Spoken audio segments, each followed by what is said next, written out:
Tapi capek gak sih jadi lu? Capek banget, Mas. Lumayan lah. Di bagian apa yang paling banyak nyita energi?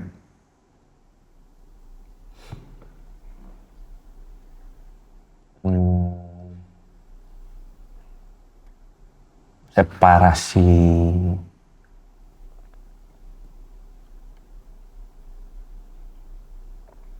penempatan diri. Karena gue seperti ada di dua dunia. Satu di dunia dimana gue ada di spotlight, kedua di dunia dimana gue mesti sadar bahwa in order for the will to keep going, gue mesti make everybody in the team sort of yuk majunya bareng. Dan orang beda-beda gitu kan. Dan gue juga termasuk yang masih muda di tim, jadi penyampaian visi dan pengkondisian ketika bilang gue butuh lo melakukan ini karena we're going that way sama si A, dan ngomong itu ke B, it's a totally different approach. Gimana cara lo mengconvince tim lo untuk going with your direction?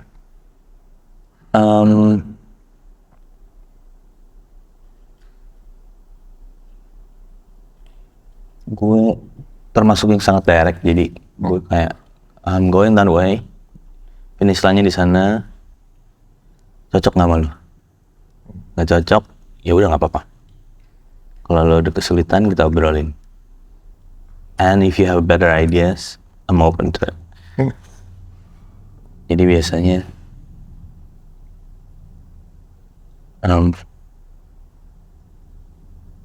I want to work with leaders, jadi gue harus tetap sadar bahwa I have to make space for everybody to chip in their ideas. Lo make sure semua orang didengar idenya gitu ya? Nggak semua, tapi gue kayak udah patokin gitu loh. Oh dia saya striker ya, gue nggak mungkin ngobrol tentang defending sama dia gitu. Oh. How you handle conflict? Gue kalau nggak mengalih. Kayaknya didikan keluarga deh. Didikan siapa? Nyokap. Ya, gue mengalami melihat nyokap gue ribut sama sahabatnya, terus dia kayak udah balik badan aja gitu. Terus abang gue nikah, sahabatnya nggak diundang. Terus gue kayak kenapa gitu? Karena as a teenager gue melihatnya sebagai sesuatu hal yang janggal dan tidak baik gitu. Terus dia cuma bilang, nanti kamu tuh besar mengerti. Cuma kalau mama, kalau nggak ngalah yang ngalih. Backgroundnya apa? She's a psychologist. Dididik keras karena Batak. Opungnya kakeknya dia berarti buyut gue. Tumbuh di lingkungan yang halus Jawa, jadi mungkin itu dia, dalamnya keras, yang ngelihatnya maybe I don't know. Seberapa jauh peran nyokap lo dalam membentuk lo sebagai musisi?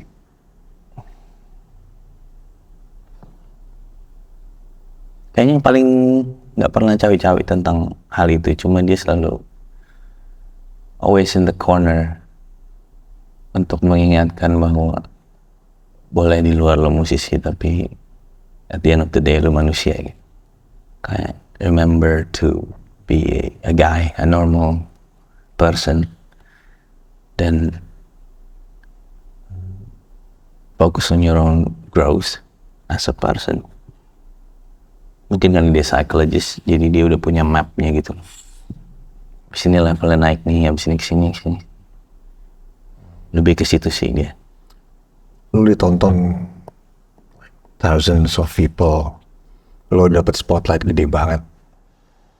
Ketika lo pulang ke rumah, Ya, what happened? nomor satu pasti langsung diomelin lah ya. Diomelin. Lo bikin salah apa emang sampai rumah? Nggak pulang biasanya. Oh, masih ingat rumah ini gitu. Terus habis itu nyokap gue pasti langsung udah makan belum, ya standar lah ya.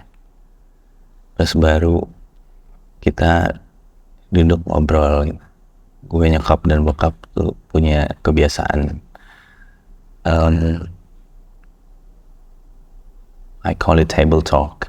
Table talk. Jadi di meja makan kita bertiga ngobrol aja, ntar ngobrolin satu topik lalu kita puterin perspektif. Kayak menurut lu gimana? Tapi kalau gini, kalau gini gitu. Ya that. Terus sekarang paling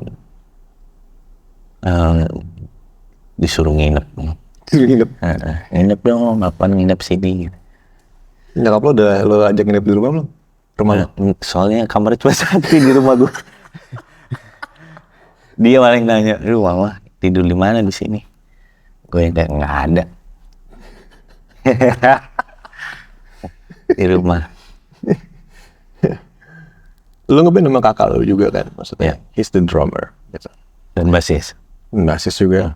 Maksudnya, tentunya beda ya gitu ketika lo memposisikan diri lo sebagai profesional di depan mereka. Dan ketika mereka balik ke rumah, itu kan pasti akan ada sebuah kondisi yang berbeda banget gitu.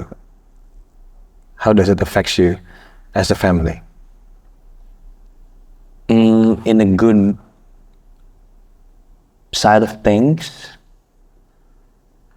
gue berasa sangat dijembatani oleh kedua abang gue. Jadi kalau gue bukan tipe orang yang secara komunikasi mau effort WhatsApp gitu kan, apa ngetik gitu, menurut gue lamban. Dengan telepon langsung atau ketemu. Jadi ketika nggak ada komunikasi ke orang tua, abang gue selalu yang kayak, ya apa lagi ini. Oke, bomb diffuser. Iya. Oke. Palingan nyokap cuma bilang ada yang mau suruh pulang gitu. In that sense, gue merasa sangat dijembatani. Tapi in the other side, I think ada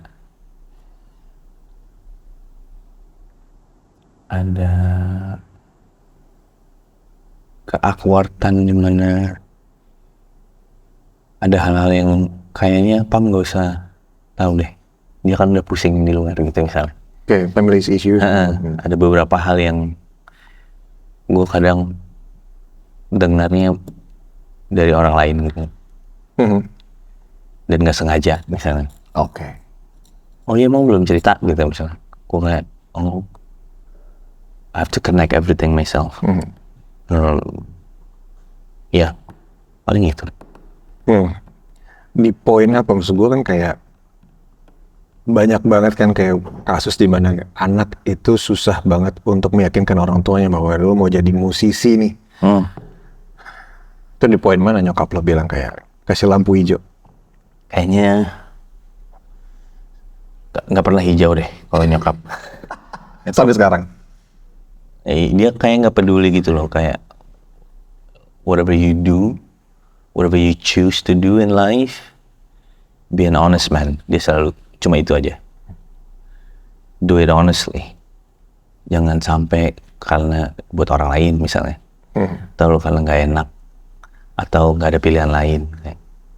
Nggak, kalau bokap gue,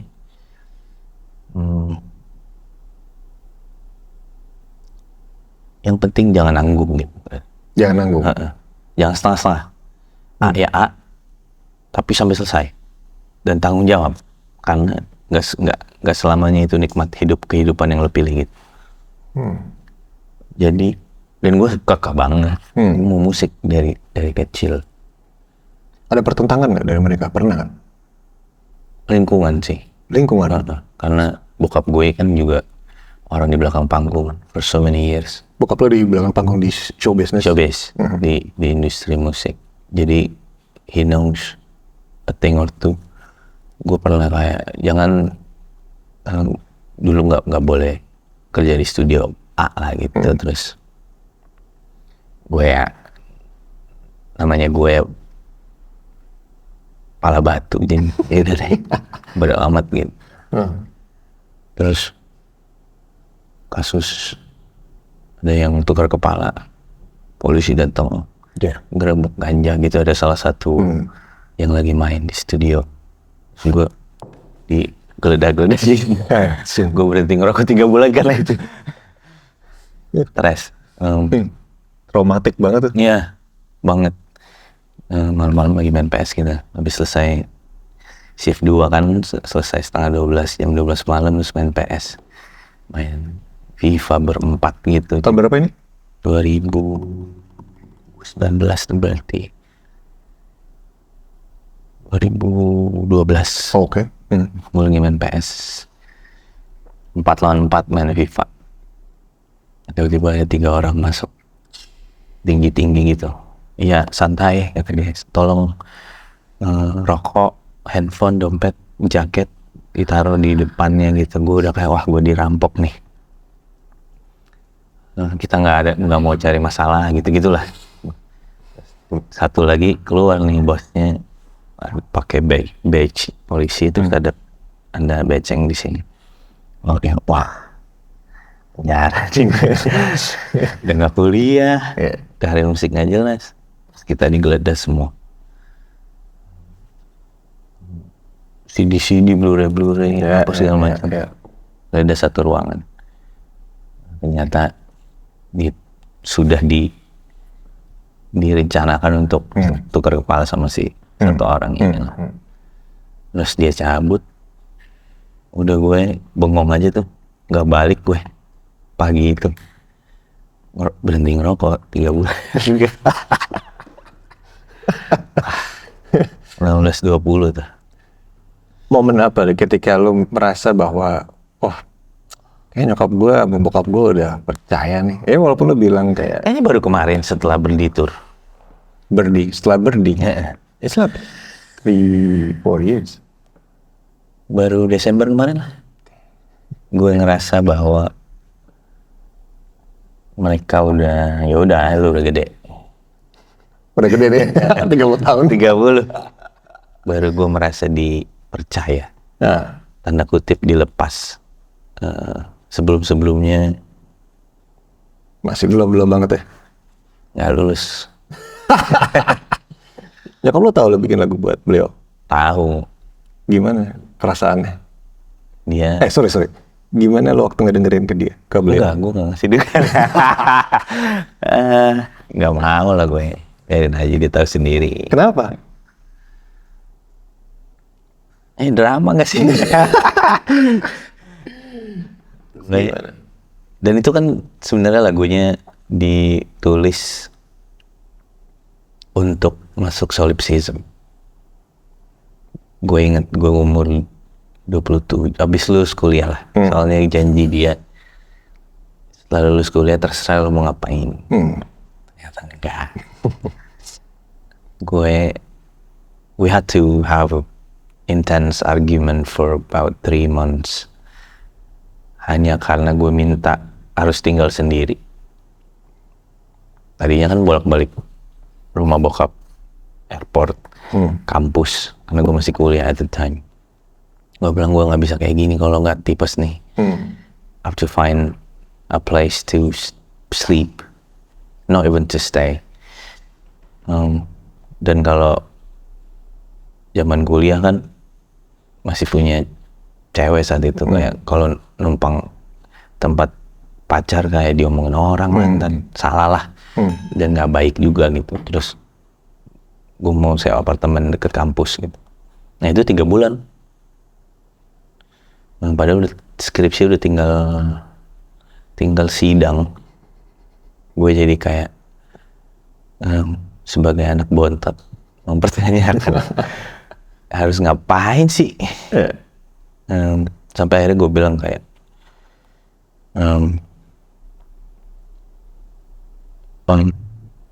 bokap nyokap gue tuh selalu ngajarin anak-anaknya, karena anak-anaknya cowok semua. Mereka selalu yang ditekani adalah wherever you are, di ruangan manapun bersama siapapun, ambil peran sekecil apapun. Jangan sampai jadi orang nggak berguna. Mau lu cuma angkat galon atau bukain pintu orang yang lagi ngangkat galon, itu ambil peran namanya. Bokap gue selalu gitu. Terus kalau nyokap,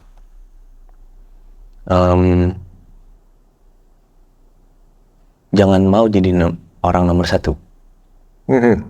Jadi jadilah orang nomor 2. Oh ya? Dia selalu gitu. Karena dalam hidup kita, kalau niatnya untuk diri sendiri, nggak akan jauh. Mesti untuk orang lain. Kita harus serve people in whatever way. Harus sharing, berbagi.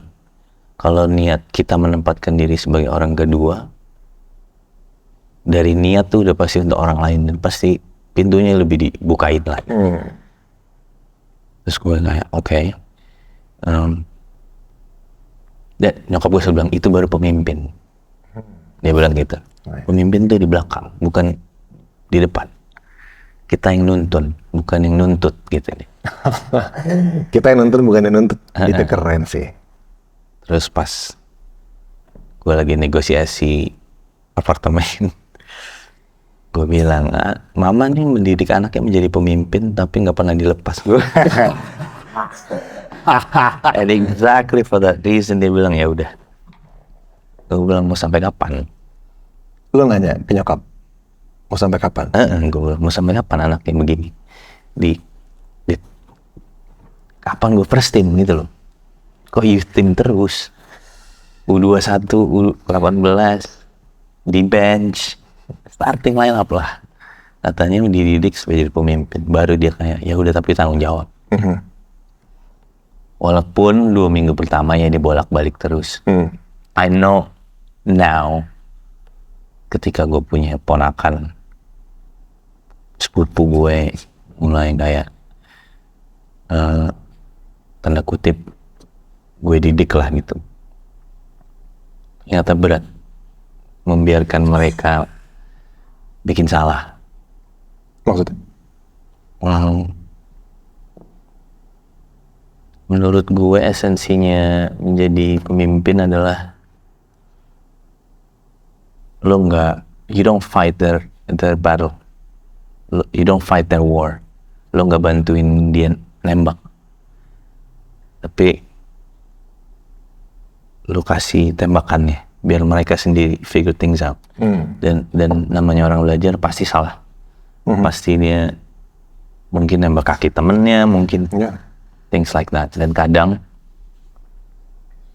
pengen banget gue kayak jangan nembak itu. Dan while I'm doing that, gue adalah berpikir gini kali jadi nyokap gue dulu gitu. Kayak ini anak nih bengal nih, kepala batu. Maunya, cuma kalau nggak dijagain mungkin dia nyebur gitu. Yeah, but that's the choice I made. Jadinya nyokap, alhamdulillahnya mencoba untuk mengerti, dan setiap gue jatuh dan bikin salah, ya pasti gue balik, masa gimana nih? Terus dia kayak, ya gimana? Katanya pemimpin. Nah, gitu dia. Kita selalu gitu aja. Makanya waktu gue bikinin lagu, gue nggak mau dengerin. Biarin aja lah. Sejauh apa lingkaran artistik lo ini steril dari pendapat tim lo dan intervensi dari orang luar? Seberapa kuat lo mau mempertahankan lingkaran itu sebelum lo mengizinkan orang lain untuk masuk? In terms of artistic. Yang sudah terjadi sih gue masih merasa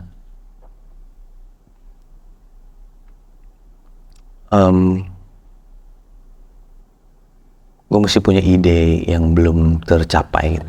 Jadi and it's not easy to deliver the vision of the idea kepada orang lain karena kan rasanya ketika lu punya gambaran musik di otak atau lagu, lu kayak nyobain banyak hal dan belum tentu tepat gitu. And it could be 2 months, it could be 2 years, it could be 2 hours. Dan gue merasa kalau I invite people in, melalui prosesnya banyak yang nggak sabar nih. Oke. Paham kan? Iya, paham banget gue. Karena paham banget. Kayak bertanya dan mencari apa yang tak pernah hilang gitu kan. Kayak enggak, tapi ini nggak sama gitu. Maksud gue nggak gini, cari lagi dan itu proses yang tidak menyenangkan untuk banyak orang. Betul. Although I love it, but that doesn't mean other people keen on doing it my way. Makanya gue on the process of artistical department, gue kadang amannya gue bilang kayak aman, tenang aja, berikan saya waktu gitu. Yes. Padahal di studio gini aja. Anjing gue ngapain ya gitu bangke. Ngapain lagi ya? Diapain? Tapi menarik soalnya di lagu lo yang Mama ini, maksudnya gue bisa ngerasain kayak sonically it's very different. Iya. Ya, maksudnya tadi kan kita mau gue pengen ngebahas beep sama Break it. kan. Break it is very fascinating karena depan lo pakai loop vocals dan lain-lain kan. Iya. Terus di beep lo ada Mattermost juga di situ. Dan gue ngerasa kayak begitu gue denger Mama kayak this is it. It's a very different approach. It's very organic, it's very raw. Yeah. And there's some very strong intimacy in terms of the way you sing it. And then the way you record the instrument, especially the drums. Iya. Yeah. Maksud gue, ini gue gak dengar di lagu lain. Yes. How does it start? The song idea was just to put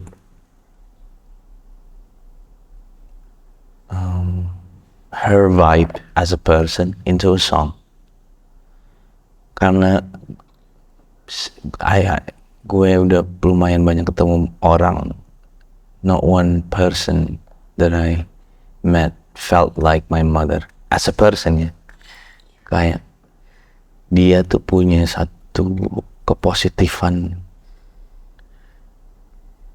yang tidak membuat kita pengen nyamperin.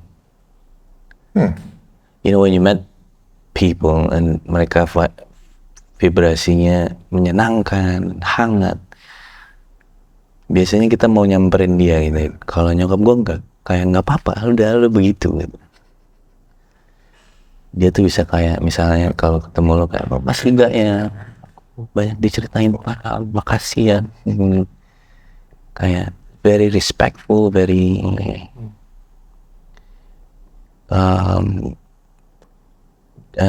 what's the word? Honest. Not in a humble. Some people call it humble. I said kayaknya lebih ke honest. Dia kayak udah gue begini. Unapologetic. Iya. Apologetic. But also brengsek gitu loh, kayak brengsek in a way kayak badass. Dia tuh bisa kayak lu enggak sih gitu. Dia bisa kayak mah kenalin temanku gini, kalau dia nggak mau ngomong dia oh iya udah cabut gitu. Dia kayak straight up no bullshit. Iya kayak gitu kayak get on my level and then maybe I'll talk to you. Ada gitunya nyokap gue. Okay. How do you incorporate those things into sonic quality? What did you do with the first idea was just pakai nylon acoustic, okay? Iya. Apa yang bikin itu beda jadi dengan gitar folk line yang strings? How you feel? Oke. Kehalusannya mungkin bisa dari nylon gitu, kayak dia bisa attack tapi halus gitu kan kalau Nyland. Nyokap gue ada gitunya, ngomong halus tapi masuk ke sini. Gue bisa ngerti sih. Iya. Nyland di situ terus. She's very disciplined. She's very udah jam tidur ya lu gue usir, lu pulang sono gitu. Lu mau nginep apa mau pulang? Kalau mau pulang sekarang, mama mau tidur gitu. Dia bisa gitu. Makanya drumnya I love the drums. ya simple aja gitu. Gue suka banget. Very roomy. Yes, terus kayak untuk orang normal berasa in your face gitu. Yeah. Padahal sebenarnya cuma serving the song aja. Let's start with the tom floor. Thing like that. Yeah, that's nice. Terus nggak banyak backing vocal to it. Yeah. I think maybe that's why it's so different dari lagu Pamungkas yang lain, karena I used to be very insecure with my vocal, jadi gue double. Yeah. Itu menambah kekurangan ya. Iya. Tapi I think she's very confident as a person, jadi kayak vocal needs to be standing alone. And I think she's a dreamer in a way. Dia suka yang kayak, iya loh, jadi tante tuh pernah, coba deh bayangin deh, ya gitu deh. Nyokap gue tuh gitu. Makanya ada slide. And the vocals kayak sangat, gue nggak tahu ya, maksudnya walaupun lu nggak bilang itu double, cuman lu kasih sesuatu di situ, it's like a very short reverb. Iya. Yeah, I mean it's very kayak. Tapi kan karena kalau yang reverb, sebenarnya dimulai karena ketidaktahuan gue mixing dan mastering di awal album pertama. Keterbatasan dan ketidakpunyaan uang. Ketika rilis, terus people resonate to it, dan lalu Walk the Talk album, it became the sound of Pamungkas, tanda kutip. Padahal secara teknikal Madi midnya ngumpul semua gitu. It became that's the sound of Pamungkas jadinya. Lalu ketika album 2, gue coba untuk lempar mixing ke orang yang expert, hasil jadinya bagus banget. Tapi kehilangan Madinya itu. Jadinya balik lagi. Gue harus bikin yang agak jangan terlalu bagus. Perfectly imperfect. Yes. Gue sampai hari ini masih 441 kalau rekaman. Why? Karena kalau 48 terlalu bagus. Oh ya? 41. Gue rekaman single buat album 3 semua di 96. Imagine. Gue masih 441. 441. Bendi pun masih 441. Ketika 48 kayak Justin Bieber gitu lah. Kayak sempurna gitu. It doesn't sound like me. Oke, menarik. Makanya kayak ini benar tapi enggak gitu. Makanya di kemadian itu di reverb. Reverb vokal yang di kamar mandi itu. Iya. It's very kind of John Lennon-ish. Iya. Ada vibe itu ya. Band favorit lo? Beatles. Boring. Kalau ada yang lebih bagus dari mereka, gue siap mendengar.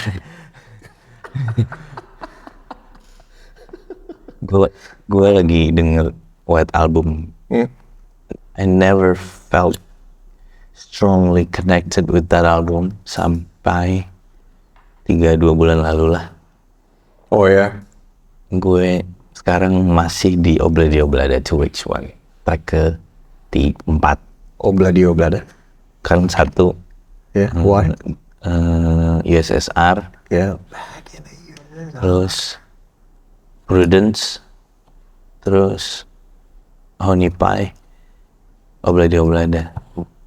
Ngulik album itu gue kayak baru nyampe Oblada Oblada aja kayak gue bisa gini ya. Favorit gue sih Revolver. Oh ya. Menurut lo gimana? Menurut gue Revolver tuh Rubber Soul 0.2.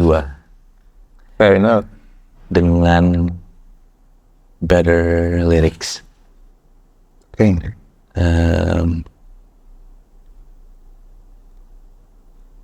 Dan menurut gue Rubber Soul kehilangan George di Revolver seperti sempurna karena George, opening track George, Thanks man.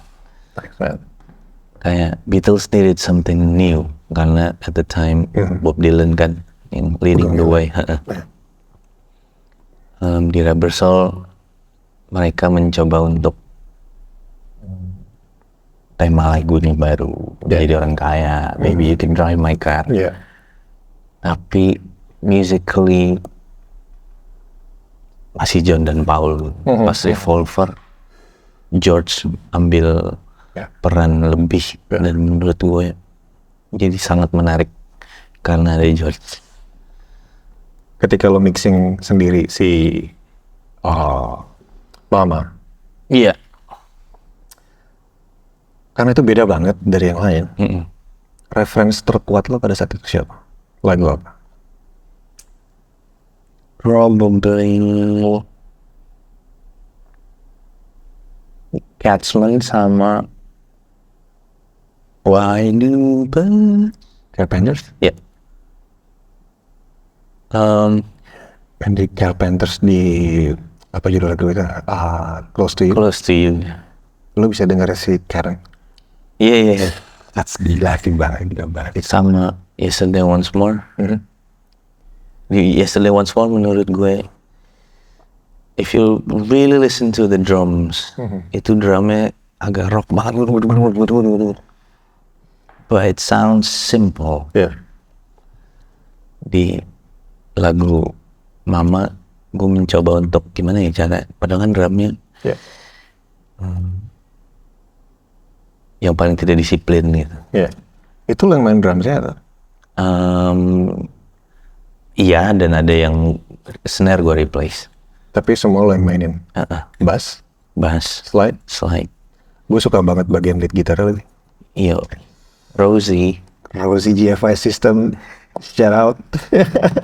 Oh ya, jadi gini, kita pernah ngerjain lagu bareng yang belum dirilis sampai sekarang. Gue dengerin ke teman-teman gue, terus kayak gue ngerjain sama teman gue nih, gue bilang itu. And right away they listen to the lead guitars. Langsung acknowledge, ini Pamungkas bukan mas? Lu kok bisa tahu? Nggak tahu, ada sesuatu di pronunciation lo, kalimatnya, kalimat gitar maksud gue. Itu yang like, right away, lo bisa nemuin itu. Maksud gue gini, the timing was very awkward. Your timing, in my opinion. But that's not a bad thing at all. Maksud gue, lo laid back banget di bagian situ. Dan you seem very playful, but very melodic. Itu sangat susah, karena otherwise lo hanya playing the scale with no reason. But gue mungkin di satu poin ketika gue udah tahu banget lagunya, gue bisa nyanyiin lead gitar itu. Then how do you came up with that?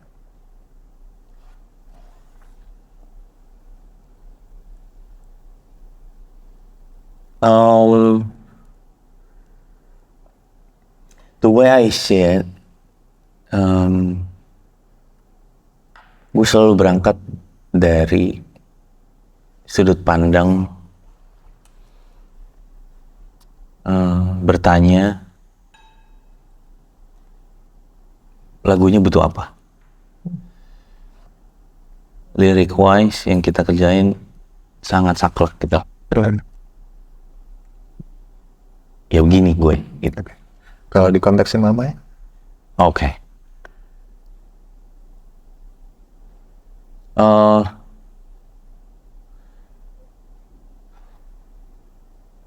Lagu menurut gue it's about balance. Good song is about balance. Kayak gunung dari jauh indah padahal dideketin belok gelap gitu. It's like that. Lyrically meminta to which secara psikologis meraung-raung lah gitu. Therefore nyanyinya harus cool. Yeah. Kalau udah ada poin itu yang kurang berarti harus ada yang ngelus, harus ada yang memeluk. Berarti nylon ya, gitu. Nylon gitar ada yang memeluk. Kalau udah gitu pasti ada yang disiplin. Vokalnya sangat disiplin. Gak bisa let back. Berarti kalau udah ada itu, yang kurang apa? Misalnya yang kurang ada yang simple nih, ya bassnya cuma nih. Nah lalu kalau udah ada semua itu, kurang ada yang genit bagian vokalnya.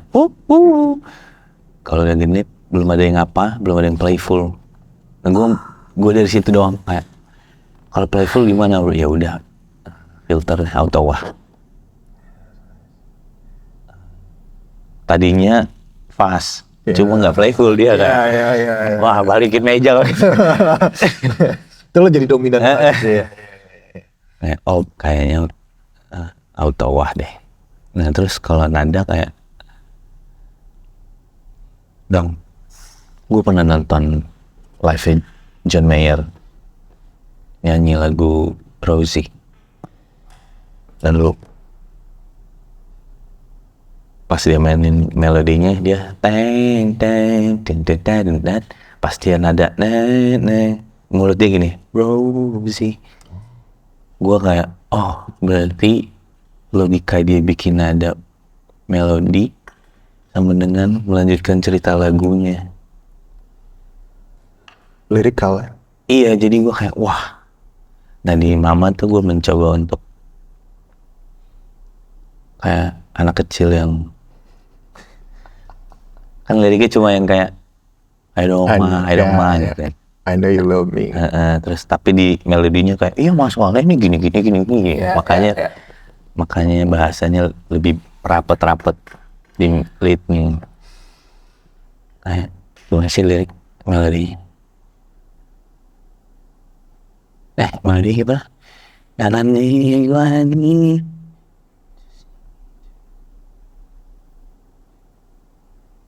dan ini tonton gitu kayak Mama listen to me gitu kayak boleh segitu ke belakang. Stratocaster, Telecaster. Sekarang Strato. Waktu lo rekam itu? Parallel Universe, Jazz Master Pickups. Dan naik this one. Wah enak. Ampli saat itu Blues Junior. Itu Blues Junior tuh kayak apa ya? Kayak lo bisa ngapain aja sih pakai ampli itu sih. Tapi setelah gue ketemu Supro, That's it. Supro ada attack-nya Marshall, warmnya Fender. That's it. Surga. Seberapa lama lo bikin si Mama sampai kelar mastering? Mastering gimana? Masih sendiri. That's very gutsy.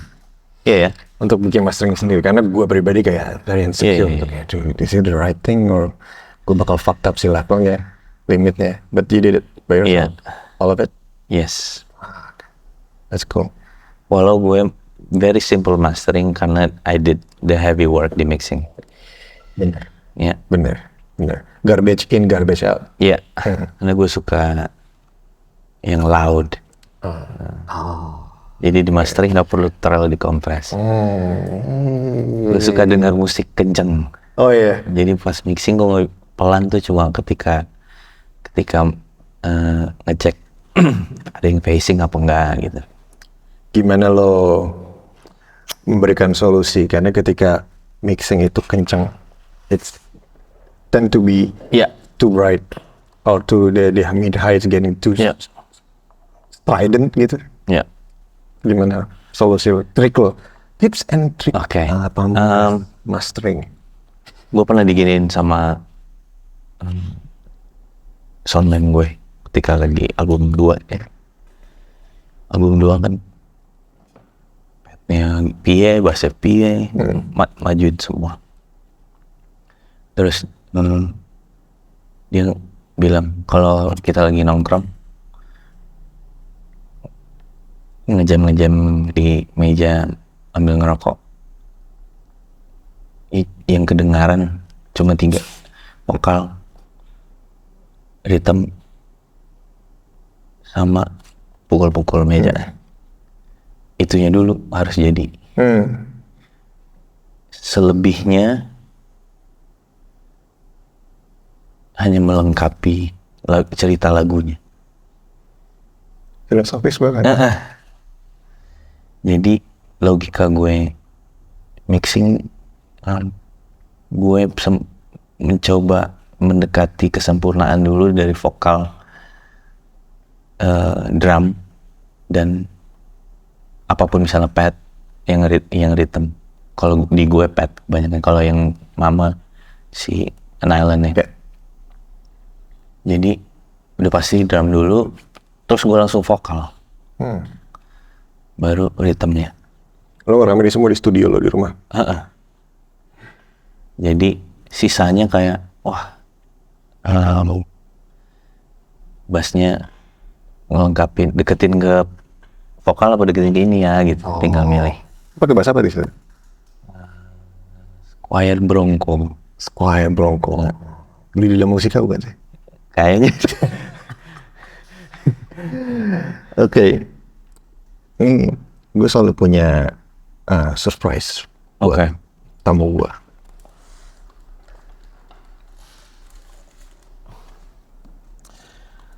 Kertas ini berisikan pertanyaan dari tamu gue sebelumnya. Kita nggak ada yang tahu apa pertanyaannya.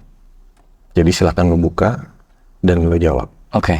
Habis itu lo kasih pertanyaan buat tamu gue selanjutnya. Siapa tamunya lo nggak perlu tahu. Oh gitu? Ya. Jadi tamu gue sebelumnya nggak tahu ini bakal dikasih kamu.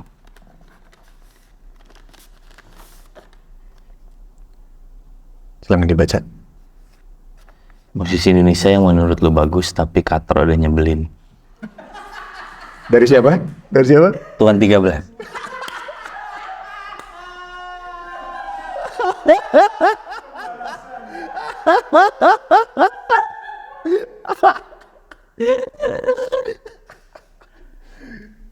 Katro udah nyebelin. Apa ya? Upi balas dendam sini. Dia balas dendam.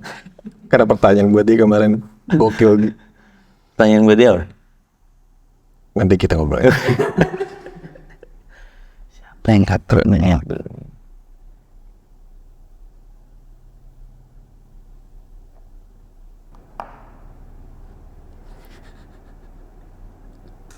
Anjir, susah ya. Gue sangat peaceful ini, nggak terlalu nyebelin. Ini jadi kayak revenge tuh. Lama-lama pertanyaannya makin sadis gini.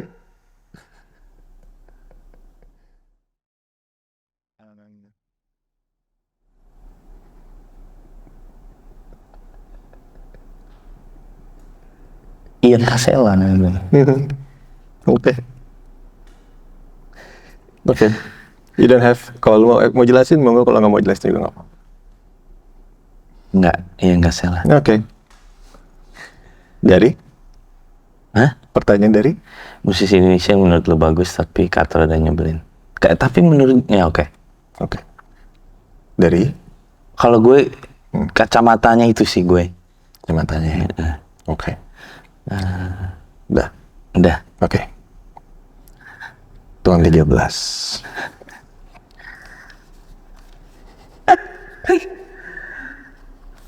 Untuk tamu gue selanjutnya.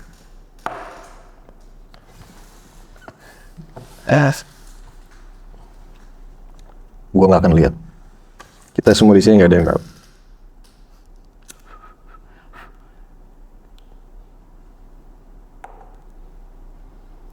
Jadi kayak revenge letter tuh.